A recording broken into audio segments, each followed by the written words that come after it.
post in the opening exchanges, and Joe Gelhardt, who also had a superb performance for the Tigers, doubled Hull City's advantage after 31 minutes. Changes were made by Cifuentes at half-time. He brought on Monga, who made a difference, and Aaron Ramsey scored an absolute scorcher on 67 minutes to pull one back. But Leicester just weren't able to find that elusive equaliser. Harry Winks from outside of the area swept a shot towards goal. It crashed off the underside of the bar. Unfortunate for Leicester City. And then Abdul Fattah, who had a huge shout for a penalty that was waved away after the 90th minute. All in all, those run of draws have come to an end. It's 8 games unbeaten, a run which has been snapped now by Hull City. They've beaten Leicester by 2-1. Jerry Taggart, your thoughts? Yeah, I mean, disappointing end. It's a good second half showing from Leicester City. Got themselves back in the game, but ultimately, conceding the 2 goals in the first half was their undoing this evening. Which is unfortunate, because in that second half, they showed that they're a good team. But it just wasn't enough on the evening. Disappointing evening on Humberside for Leicester City. It's defeat tonight against Hull in the Championship. Final score, Hull City 2, Leicester City 1.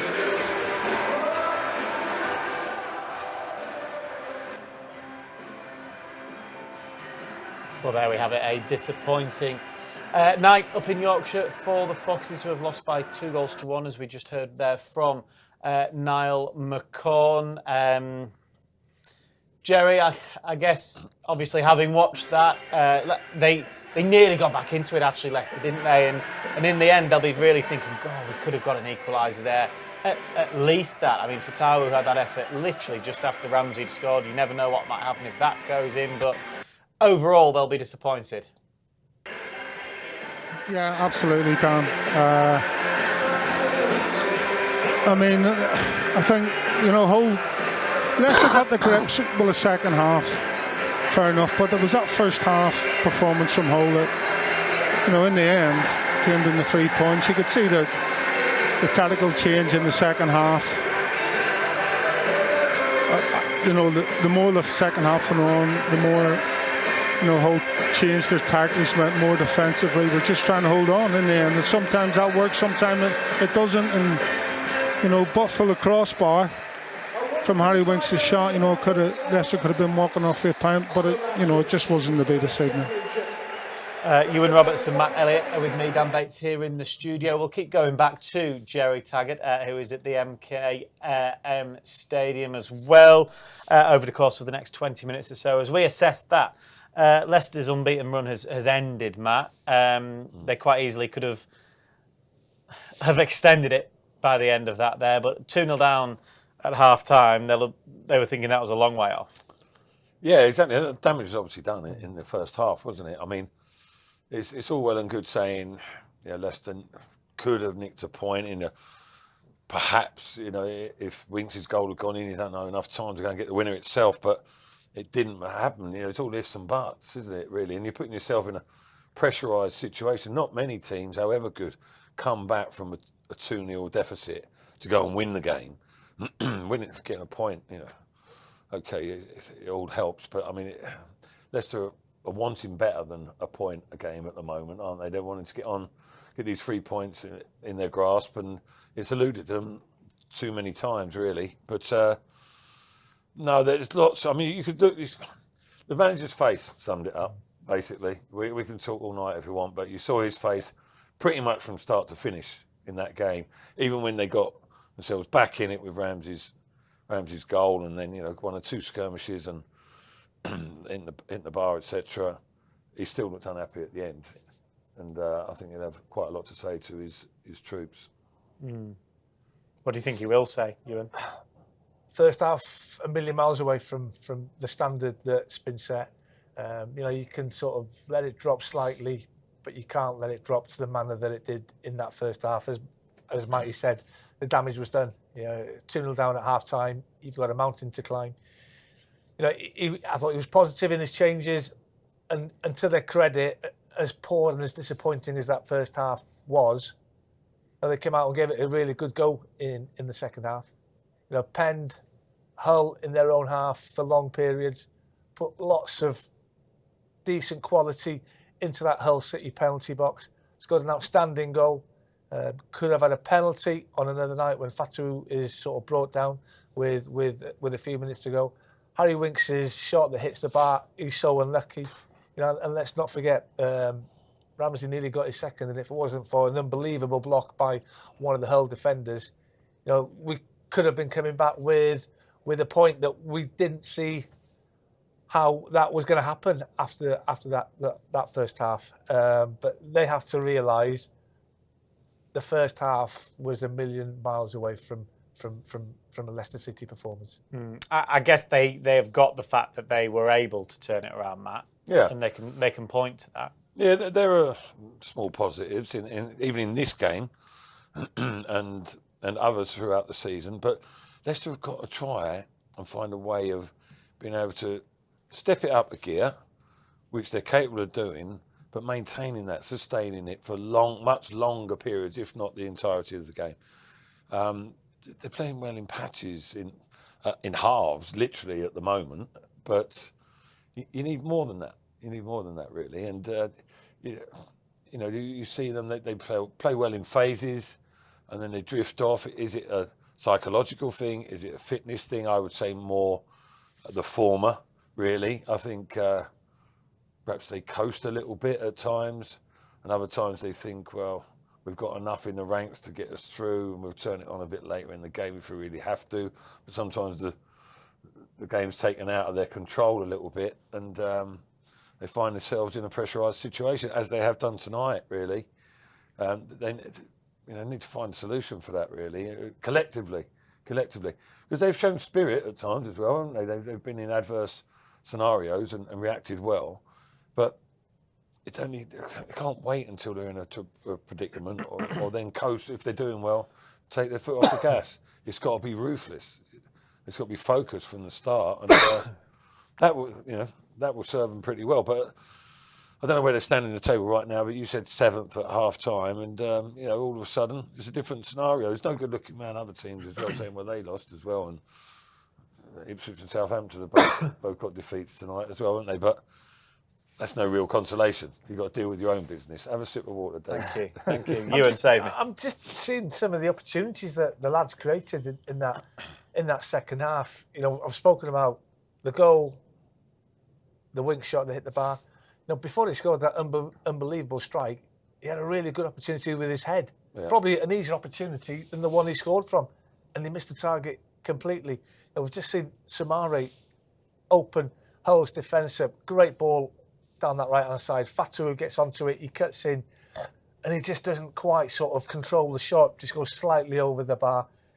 Created enough opportunity, but they've got to realise when they play with the pace and the intensity that they did in that second half, they're a match for anybody in this division. But they can't go to that sort of slow, pedestrian, possession-based game that we saw in the first half, where never really looked a threat at all, and Hull coped with it quite comfortably. Couldn't cope with the second half. Sorry, Dan. It must be so frustrating as a coach. You know, I know as a player sometimes you can't work out why. You know, your coach is saying, "Oh, we need to move the ball quicker." They work on it all week. And they always say, "Start the game quick." And then it doesn't happen. Yeah. You know, sometimes it doesn't happen from a player's point of view, and you're like, "Well, why not?" But you've got to force it out of yourself almost at times. But as a coach, must be infuriating. But it needs to see more of it from Leicester's point of view. Yeah, Jerry, did you think that Leicester were going to get that equaliser tonight? Just the way that the last, 20 minutes or so were going. Did you fancy them to go and get that second, or even, go and get a winner as well as an equaliser? I thought the equaliser, definitely. I think they were just probing. Abdul, had the number of the full back at the beginning of the second half, and then obviously the substitute had come on as well. As you say, there was opportunities created tonight and not taken. I think that will be... The goal itself was quite spectacular, really. And so there was a lot of opportunities.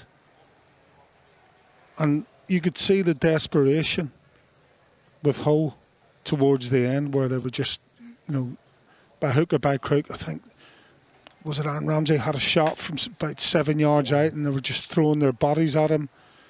And so yeah, you could probably see that the equaliser. But again, they probably had 3 or 4 good half chances in the second half and took one.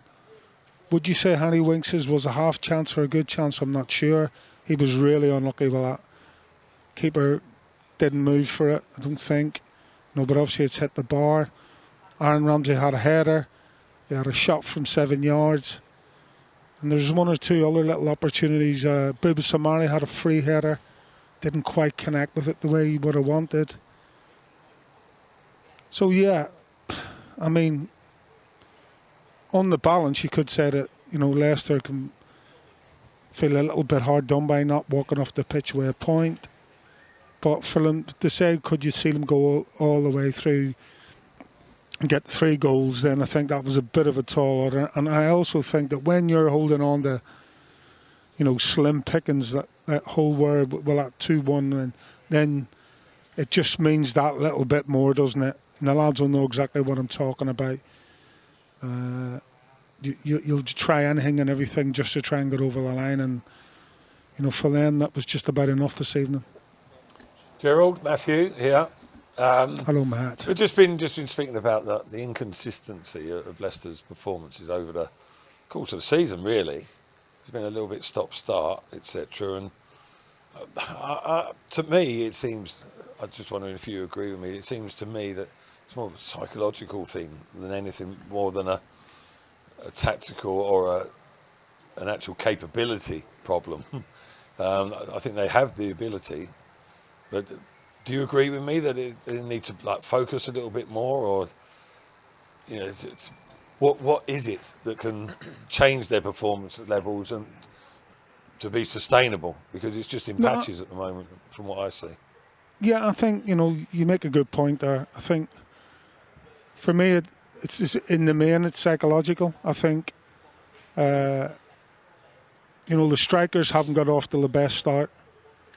It's mainly been the wide players or the attacking midfielders that are, and the odd goal here and there from the defenders as well, that has carried Leicester through. And we all know that if your strikers aren't scoring goals, it's only a matter of time, before the goals not dry up necessarily, but you're not as free flowing as you probably should be if your striker's not scoring goals. And I think that's one of the psychological issues, is that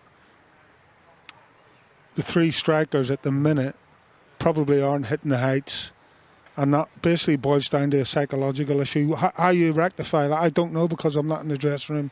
I don't know the individuals involved, but basically something just needs to give in that, at that end of the pitch. I'm sure if and when it does, then things will change again, but at least one of the strikers needs to get off and running as far as putting the ball in the back of the net and getting up the goal scoring charts. Yeah, would you say, sorry, just on the back of that, sorry, in terms of, I think you're right to say that. Obviously, it is an issue. Centre forward players to get in the groove scoring wise is obviously important.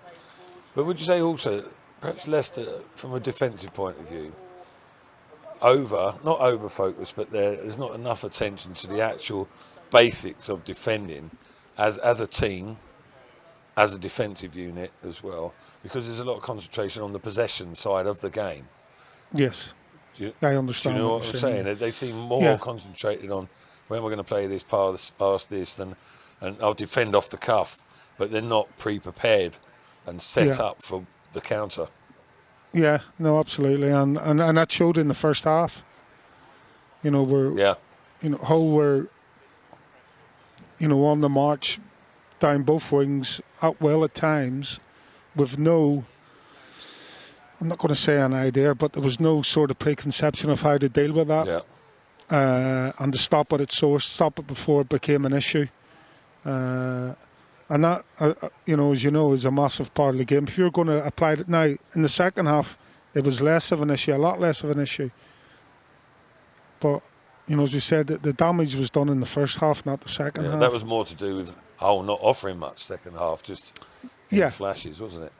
Yeah. So, but yeah, you have to.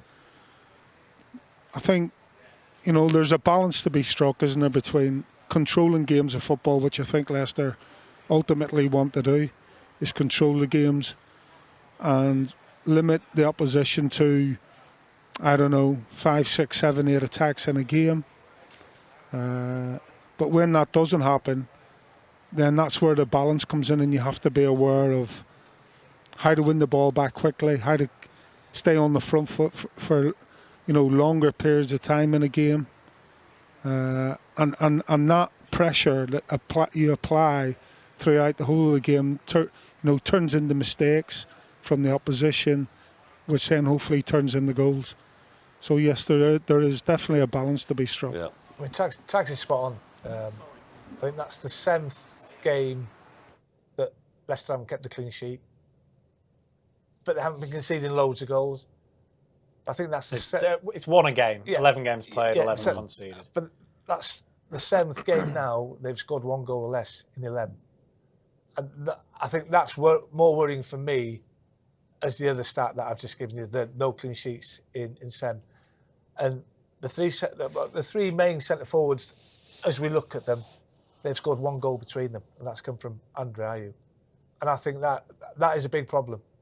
That is a big problem, and that concerns me more than anything. That I think Ricardo's got 3 goals from right back. Fatuu's got 3. Ramsey's back-to-back games he's scored goals in now. Could have had more tonight, but your centre forwards have got to contribute. It's that simple, and at the minute they're not doing that. Yeah, it's a big game now against Millwall, Matt, who are absolutely flying. In fairness to them, in the Championship, they've won again this evening. They're up to 3rd. 3 on the spin, they've won now. Yeah, Millwall 3rd. Who'd have thought? Yeah. So it's going to be a really tough. It's a tough place to go, regardless. Let alone exactly, they're a tough challenge, aren't they? And any signs of particularly mental weakness, Millwall seize upon it, and they'll test you out. And if you're not up for the challenge, they'll sense that, and they'll work their absolute socks off and cause you problems. But I still go into the game. You think Leicester have probably got the classier outfit in terms of attractive football, etc. But the game of football is about a lot more than that, and Leicester need to show improvement in certain quarters if they're going to get a result at the weekend. Because and then further on from that, but it's a tough week for them so far. You'd hope they're sitting in that dressing room at Hull now thinking, why didn't we start the game like we sort of played the majority of that second half? Do you think they're asking themselves questions in there as players as a squad? I would hope the manager's asking questions of them. Because as you said, I would assume the manager he had a face like thunder walking off the pitch. Yeah. I think the players should be. I'm not saying they're not. I hope they probably are. Actually having words. It doesn't have to be anything disruptive, but that's why haven't we played like we could do in the second half, or why did we continue the first half like we did against Portsmouth, etc. Ask those questions of each other. Jerry, I know you've not had the benefit of replays, so we'll let you go now. So thank you very much for your company this evening. Safe travels home. Safe travels as well to Millwall at the weekend. We know you're on co-commentary duty for that one, so we'll speak to you then. Jerry, thank you. Thank you. You two obviously have seen we spoke about the handball at half-time and decided that wasn't a penalty. There's a lot of talk on social media about Abdul Fattah not getting a penalty in, I think it was added time, wasn't it there? Thoughts on that one? I think he's got across his defender. His defender is reaching with his right arm. It looked like he had a handful of Abdul's shirt. I think if that's at the King Power, I think it's given. Now, I thought the ref, he had a decent game. There was a dive from Gelhardt in the second half where I think Vestergaard went to sort of win the ball, pulled out the challenge. He's dived, and the referee spotted it. I thought that's a penalty, but he got that one spot on. I think he got the one on Abdul Fattahu. I think he was wrong in that one because there was clear contact. It was desperation from the centre half who'd come on to play at right back, who couldn't handle Fattahu whatsoever. I thought Hull got away with one then.